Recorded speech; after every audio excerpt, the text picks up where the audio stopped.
And welcome to today's Savant Live webinar, The Inside Scoop, How Financial Advisors Plan for Their Own Retirement. My name is Libby Muldowney, and I'm a financial advisor here at Savant. I've worked here for 15 years. Joining me today is Teryn Fitzgerald. Teryn? Thanks, Libby. I'm glad to be here. I've had over 10 years of experience in the financial service industry as well. And I think our topic today is a pretty interesting one. Like you said, we get to see so many different retirement plans and what's our take on that and what's the inside scoop. So I'm excited to kind of dig into that. Before we do, though, I'd like to remind you that there is a Q&A box that will be answering questions at the end of the presentation. So be sure to put questions in there. Excellent. We're going to go through several different topics today. One of the things that I learned early in my career, starting as a financial advisor, I really thought I was going to be working with money, analyst reports, and that I was going to be spending most of my time dealing with spreadsheets. I quickly learned that what I'm doing is dealing with people and their futures. And that forced me to reflect on my own path. Now, today we're going to talk about some technical items, some things that do require analysis and things that require the things financial advisors are trained to do. And then there's some softer subjects, things that are a little less technical. And that's where we're going to start today. Developing goals will be the first thing that we will tackle. And one thing that I've observed with working with various individuals or couples, when I sit down with them and start to talk to them about goals, oftentimes, they start with very general responses. I would like to retire early. I would like to travel. Maybe I'd like to buy a vacation home. When we start to really sit down and get intentional about these goals, I want to get more specific because we want to be able to identify where you are today, where you want to be in the future, and what we need to do between now and then to get you there. So rather than saying I want to retire early, we're going to draw up a goal plan that's going to be something like, I want to retire at 55. And rather than saying I want to travel, we might come up with a goal that says something like, I want to take a big trip every 2 years with a budget of $10,000. Or if you're talking about a vacation home, I want to know, is this a cabin on a lake that you're going to drive 2-3 hours away? Or are we talking about a condo in Hawaii where you need to fly? Understanding those goals and where you want to be, and then looking where we are right now helps us determine what we need to do between now and then to get there. And it also helps set some expectations. So where are we going to start with this? This is where we start to do some data gathering. We want to build a net worth statement for you or a cash flow balance sheet for you. So start to gather bank statements, debts, and then we'll start to look at prioritizing those debts and get to the second layer of managing these items. So gathering that is the first step. Then the next step, we want to determine, what are we going to do with these? What are we going to do with the bank statement? What am I going to do with the credit card statement? Well, we want to create a budget. We want to create an intentional financial plan, just like that goal setting with setting specifics. I want to get specific with gathering this information. When you start to put this all together, you can understand, as I've learned, that oftentimes we are going to have competing priorities. So I've identified my goals for the future and I've identified what I need to save for retirement, but I also have this debt that I need to pay down. Well, now I might feel frustrated and really uncertain about what to tackle next. But if you have it all built out in a plan, that can give you some confidence that what you're doing will help you achieve multiple goals along the way. And again, this has been something that I've learned as a financial advisor, that very few things are black and white. There is a lot of balancing and there's a lot of trade-offs that need to be considered. And I feel that's something that I've learned to do very well with being faced with uncertainty with the variety of financial plans that I've worked with. Having done this will help you have, my favorite icon on the screen is that little smiley face talking about minimal financial stress. I think one of the best ways to get there is to have all of this built out. And fundamental to that is having an emergency fund. Almost any financial literature you read or anybody in the financial world is going to start out with that, even before you start with retirement savings. Having a plan is all very well and good, but as we know, life throws curveballs at us. If you have an emergency fund set aside, you can use that resource to manage the unexpected. Whether that's a medical event, maybe the roof needs to be replaced. We're not trying to predict what's going to happen in the future, but most of the time there's going to be a price tag associated with those events. And if you have an emergency fund, you can use that to address the problem, and then you don't have to disrupt your future financial planning. So that can give you a sense of control, and that can help you have minimal financial stress. Also, making sure you've managed your debt appropriately helps you give a sense of control and that you know what the path is, and eventually you will get there. You don't need to do it all at once. Importantly, also, is once you've identified your savings plan and you know that you are on track to reach your goals, it's okay in your budget to leave room for entertainment or maybe for some miscellaneous items. And as long as, again, you know you're headed in the right direction with your savings plan, you can leave a little wiggle room in your savings plan, or excuse me, in your spending plan, and you can feel good about it, knowing that it's not disrupting your future. And then periodically we want to touch base and revisit this. This is something that I personally do multiple times a year, taking a look at how things have performed, what I expected to happen, what actually happened, and if I've drifted off path, what do I need to do to get back on path? So speaking of getting back on path, when we're developing a retirement plan, we want to build that path, and we also want to leave room for the unexpected. But first, we want to get all of those things very intentional. Again, the future goals, we want to get specific, and we want to figure out what we need to do to get there by managing the cash flows we have, the expenses we have, making sure we're following a written budget and assessing our balance sheet periodically. And then never to be overlooked, of course, is how taxes are going to be integrated into our plan. So Teryn, taking it from there, what are some specific steps when you're building that retirement plan that we should consider? Yes. So after taking inventory and determining what goals and what your vision is for your retirement, I think it's time to put that plan into action, right? So the first question I ask myself is, what options do I have to save into? What accounts are available for me? What are the pros and cons of each of them? Do I have access to a 401k retirement plan? Is there an employer match? Am I able to make Roth contributions either in an IRA or a qualified plan? Should I be saving into a non-retirement account like a brokerage to give me some more access and some more flexibility? So basically, I'm just sitting there and asking myself a lot of questions. But as a financial advisor, I know the value of not just having diversification among just my investments, which we hear about so frequently, but also among the different types of accounts that I have. So each type of account you see here, the tax deferred, tax-free, and taxable, all have advantages and disadvantages. And personally, I want to participate in saving for each one of them to supplement my income at retirement. My next question I ask myself is, how much to save? So with knowing what my options are to save, asking those important questions before, I then want to say, let me look at that budget that Libby mentioned, right?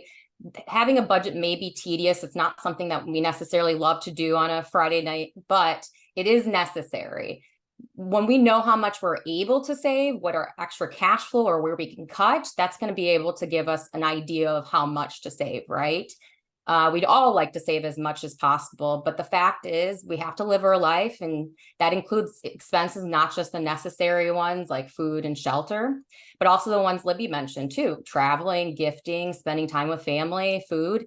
We have to have a good time when we're doing it too. So it's important to balance our present needs with our future ones. I think the only way you can do that is by reviewing your budget at least annually and reviewing your short-term, intermediate-term, and long-term goals to see how they are progressing. I think what is important is to start saving what you can, whenever you can, and try to get to a point where you're at least saving 15% of your annual income. That was just into one of the accounts that was discussed on the previous slide. Just make sure you start. There's like that saying, what is it? You miss 100% of the shots that you don't take. So just make sure you're participating no matter how small that seems to you. And then the next question I'll ask myself is, how much will I need in retirement? So what does that even mean to me when I'm saving 15% of my income? I have tax deferred accounts, I have tax-free accounts and taxable accounts. But what does that actually mean? What am I trying to accomplish here? So what I look at is, there's a few different factors and it depends on your situation. So there's major expenses like mortgages, college tuition, children that may not be an expense to you once you retire that you could factor out of what your income will be at retirement or what you need your income to be at retirement. But from my experience, I'd probably say that what is more common for retirees is to spend more time or spend more than their current income, or at least close to it. And the beginning years of retirement, especially because now they have the opportunity to travel, golf, social clubs and join things that they weren't able to do before. There is a saying that if you're not making money, you're usually spending money. And that's especially true at the beginning of retirement when you can. After that, then there's sometimes some stabilizing of spending. Maybe it does go down. You're used to, traveling, doing that. You slow down a little bit. And then the expenses kind of go up from the end of healthcare and end of life expenses like that. So in short, I don't think there's a simple dollar amount of income. I think it's person to person. However, I would say personally for myself, what I'm looking at is I don't have a guaranteed income like a pension. Most people these days do not either. And so what I want to assume is that I'm spending something close to what my current income is in retirement. And that's going to be my guide for saving. So the goal is that I save up to a portfolio that can support that type of income that I need over the long haul. And I think Libby's going to talk a little bit about the investments then. Right. We've identified our goals, where we want to be, and we've spoken about a savings rate to get there. Now we need to get the gas in the tank. We need to get the investment portfolio designed to help you reach these goals and to help grow the savings that you're putting aside. There's a little bit of art and a little bit of science to this. Certainly, as financial advisors, we have the tools to do a lot of analysis and projections and looking into the fundamentals of a portfolio. And we can talk all day about the technical components, but we're dealing with people that we need to integrate into that. So understanding goals helps to determine the type of investment, in that we want to know what our time horizon is. The time horizon is how long we have from today to when we're going to need this money in the future. And that goal setting is going to help us to determine that time horizon. That time horizon is going to help inform the types of investments that we are going to use. Added to that, an individual's risk tolerance is going to be considered as well. Risk tolerance is, you're on a roller coaster. Investing is going to have its ups and downs, and some people are more tolerant of that than others. Now, we recognize that risk and reward are related. And so if you're willing to tolerate that volatility, you'll be compensated in the long run. But that can be hard for some people, and they want to just have a smooth ride, and they'll take the trade-off of things staying a little more stable, even if it takes less return in the future. Tying those together, we can come up with the asset allocation. What is an asset allocation? That's the prescription for the portfolio. That's going to be the types of investments that are actually integrated in there with all of these components in mind. The time frame we have, what your risk tolerance may be.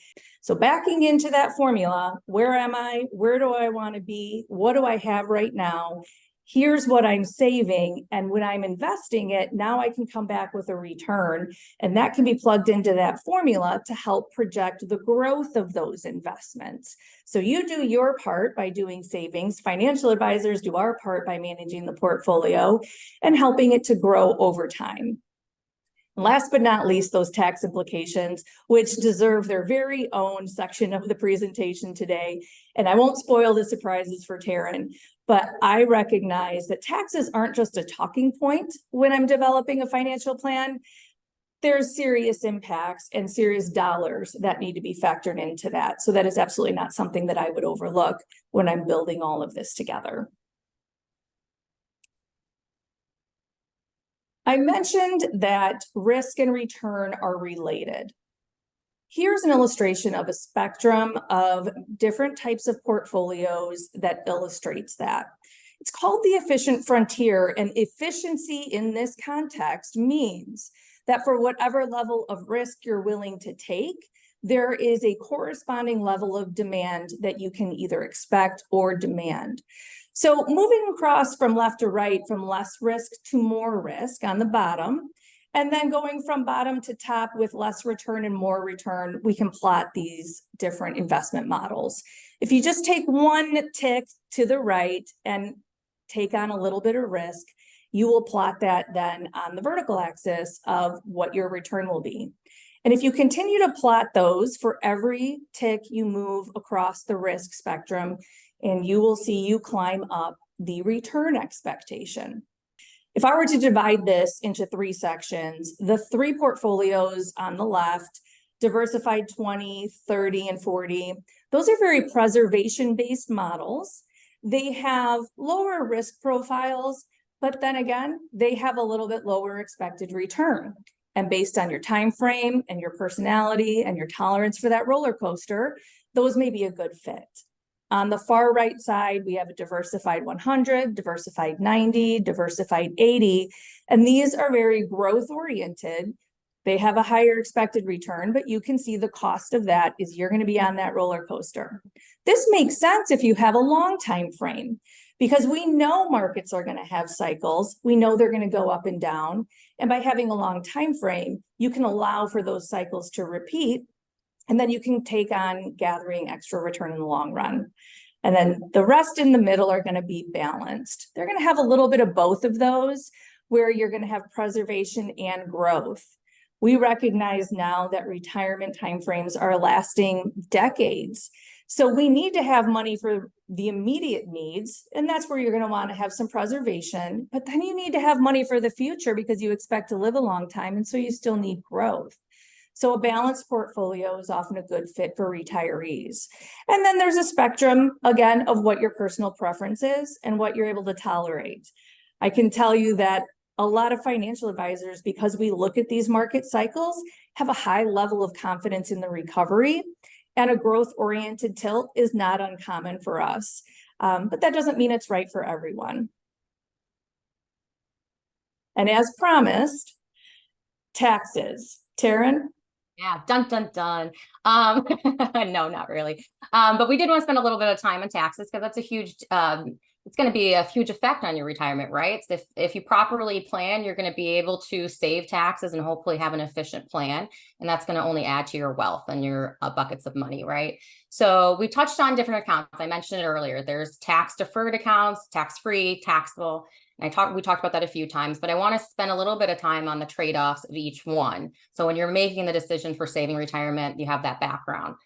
So tax-deferred accounts like pre-tax traditional IRAs and 401ks, they offer a tax deduction in the years contributions are made.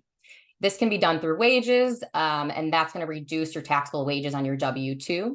It's also can be done outside of wages sometimes, and that's going to be a tax deduction on your return.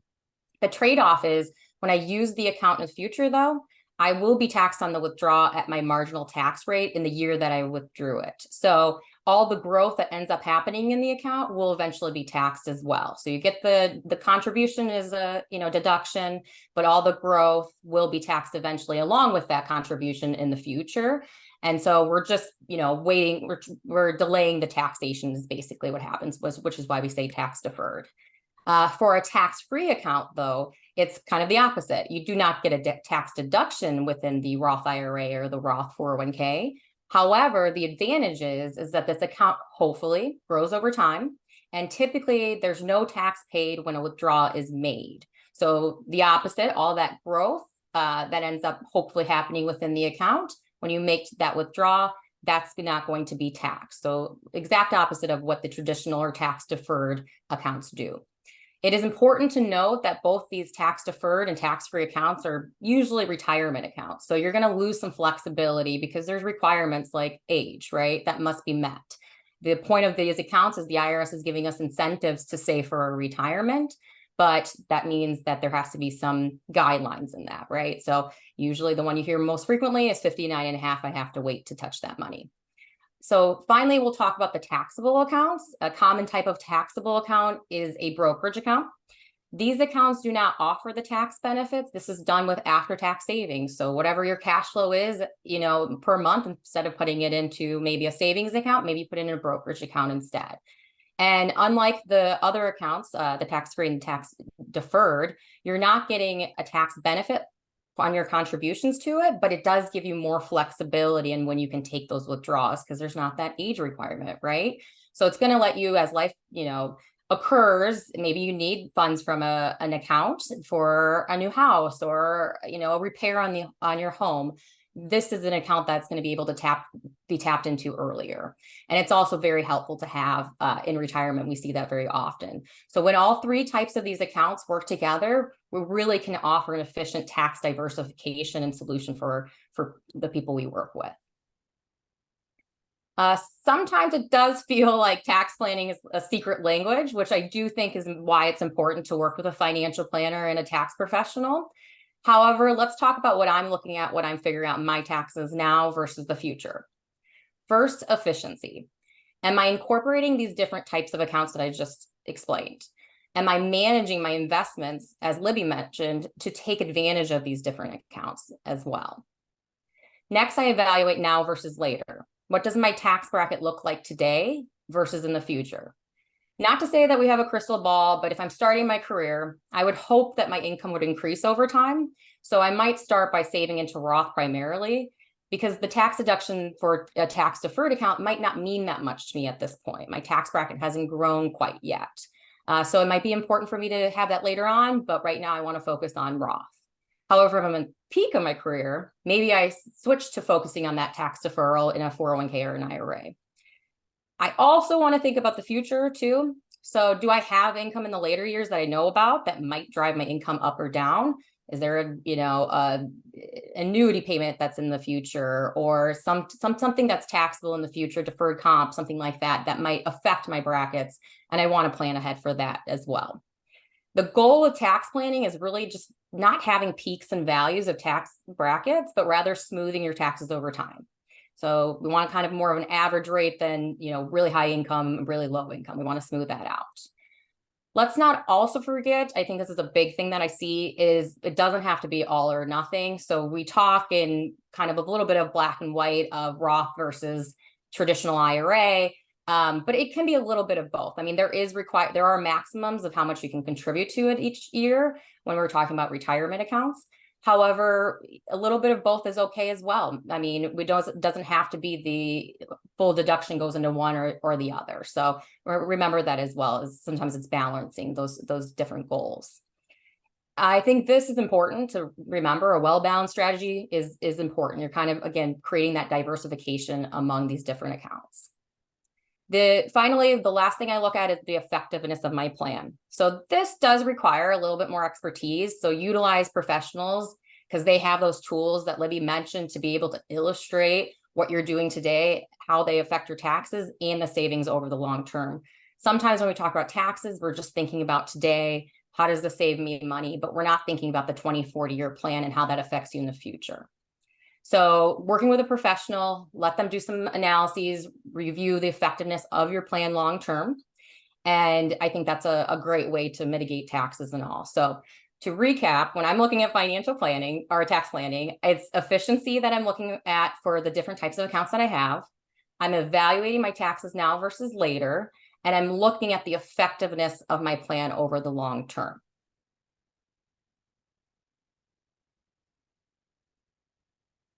And finally, plan ahead. The worst time to start planning is tomorrow. So we can't predict every event in our lives, right? But we know that if we have higher income, so if I have an unexpected bonus or income in the year, I should immediately start planning of what I want to do to overall reduce my taxes and avoid a tax surprise in April. So if there's an ability to put more money into a tax deferred account that year, even if my strategy at the beginning of the year was Roth, maybe I changed my plan that year. I talked to my tax professional, I talked to my financial planner, and we make a plan to avoid taxes that way, put more money into the tax deferral accounts. And if it's another option for me, maybe this is a year I increase my charitable donations. So maybe I'll forego doing a bigger donation next year, but this year, let me have a tax deduction that offsets that income. So as soon as you know that there is an unusual event or there's something that needs to be planned for, work with your professionals so they can guide you.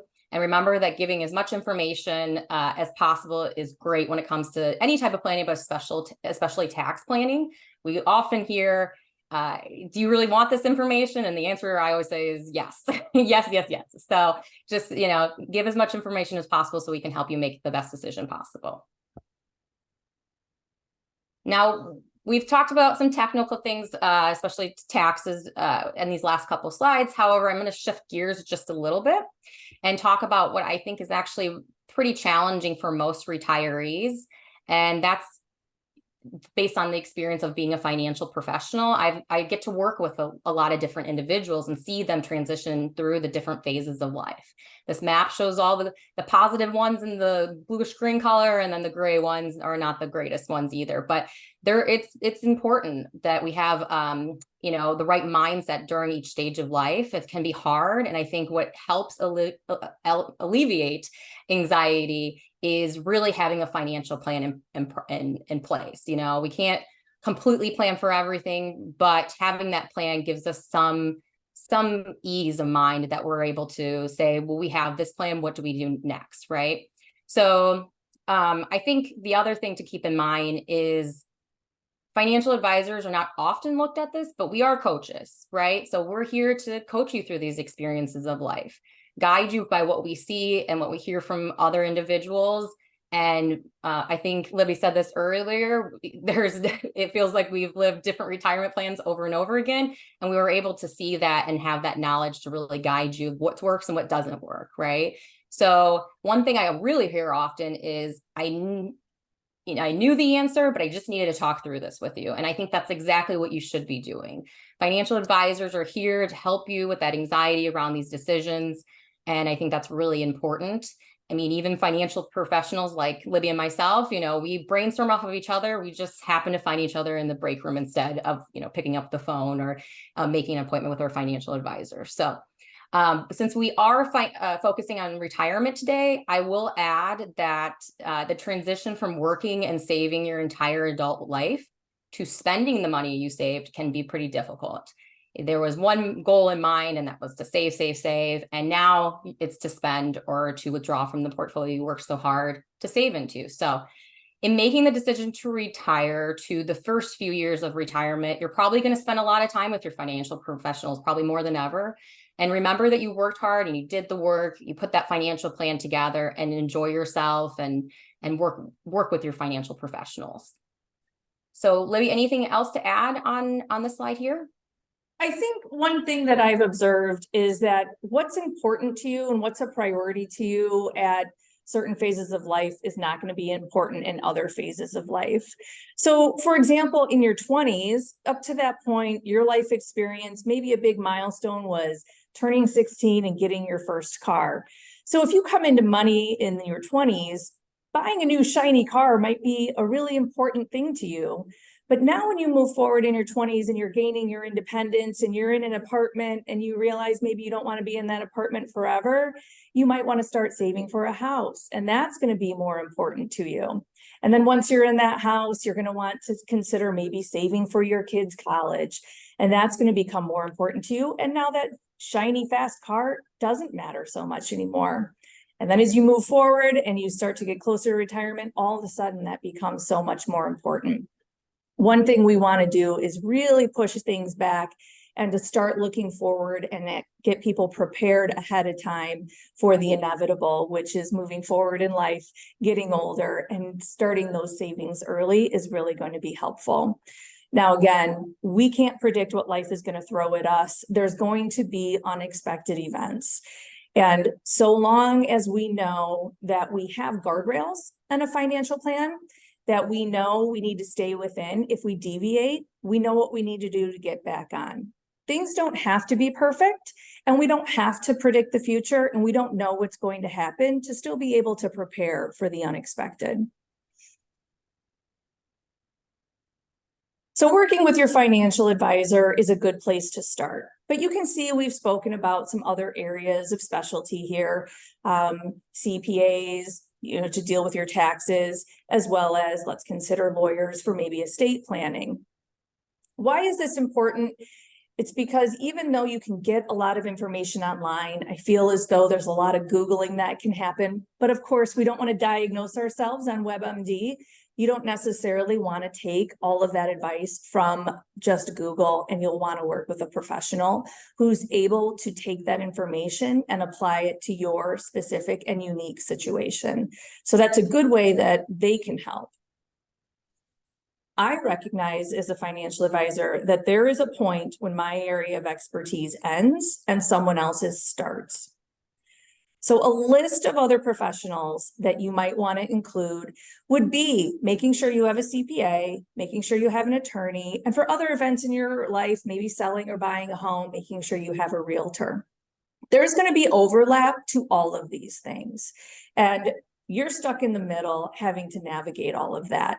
And that's exactly what we want to do, is to help tie those things together, but bring in that team of professionals so they can add their insights in their area of expertise so that we come up with a coordinated effort and that no one area is overlooked or forgotten. We don't want to make mistakes if we know there are things that we can avoid. This is absolutely what we would do when we're managing our own, is bring in those professionals. We don't try to do it all on our own. Now, if this has been informative to you, but you want to know more, there will be a link that you can click and schedule an introductory call with a member of the Savant advisory team. Maybe you can pick their brain more about what they do for their planning, or ask about what we can do to help you. That wraps up the prepared remarks we have today. So we will leave some time for Q&A. As Teryn suggested, please type those in the box below. But of course, I'd be remiss without my disclosures. This is meant to be educational. This is not meant to be specific financial advice, but just a broad conversation about financial topics. Now, Teryn, oh, sorry, go ahead. Go ahead. No, go ahead. Looking at questions here. If you were to give advice to someone at the beginning of their career that's just starting to save, what would that be? I think that's a good question, because it's going to change throughout your year what your the advice is.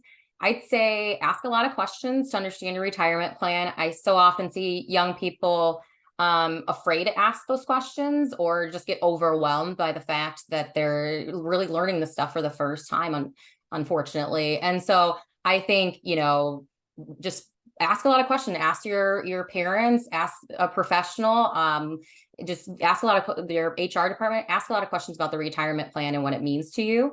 And then remember, it's never too late to start. So, but it's even better to start early, right? So it's never too late to start. So don't feel like you're behind. I think that's the root of all evil is comparison. So just do what you can and start as early as possible and start today. All right, Libby. So one question that came in is, how do you make that choice between saving into a traditional IRA or a Roth? Well, as Teryn stated, having tax diversification is really what's most important to me when I'm doing my planning and when I'm working with other individuals. When you're making the decision to save in a traditional IRA or a Roth IRA, one of the unknown components is, what is your tax rate going to be in the future? Also, what is the legislation going to be in the future, and what tax rates might be available to individuals? And certainly we don't know, but that doesn't mean this has to be a random guess. There are phases of life where Roth is more important. As Teryn gave the example, early in your career, when you have lower income, you might want to volunteer to pay tax when you're in a low tax bracket. Later in your career, when you're in a higher income bracket, that might be a good time to defer. Time frames matter too. That may be something you want to factor in as well. The most important thing, though, as I stated, is having the flexibility when you're in retirement to have different buckets to pull from, so you can manage the taxes that you pay by selecting which account you're going to pull from. Well said. Let's see here, Teryn, what is a mistake that you often see in retirement? So in my opinion, and that's why I think we spent a little bit of time on the different types of accounts, is that we tend to say retirement, retirement, accounts or retirement plans. So people focus most of all, if not all of their energy on saving into a 401k. And I think that's great. I definitely think you should take advantage of those tax savings, and especially if you have an employer match, because that's basically money from the employer coming in for you. But I do think it's important to, have different types of accounts and corporate taxable accounts. We've seen that it's really helpful to have an array of diversification among those accounts when you're planning in your retirement. You get to kind of play around with tax brackets a little bit more as well. So try to incorporate saving into those taxable accounts, even if it's only to a smaller degree. Of course, again, focus on those retirement plans. There's no problem with that, but also, try to get outside of the retirement plan as well.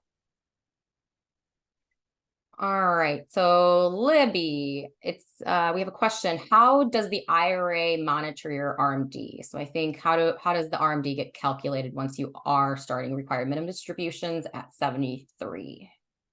Right, as you said, the required minimum distribution. This is the IRS closing all loopholes. So when you're saving money for retirement into an IRA, a traditional IRA, or a tax-deductible 401k, what you're doing, of course, is not paying tax on that income when you earn it, so long as you put it in these qualified vehicles. The IRS wants to incentivize you to save for retirement, so they give you a tax break in order to do so. But of course, they're not going to allow you to defer that tax forever. This is intended to fund your retirement. Well, at a certain age, it depends on the year you were born, but age in your early 70s is going to be when you're going to have to start taking money out. The IRS is going to come and say, we think you're retired now, you're in your 70s, and we want our share of this money that we have allowed you to defer taxes on.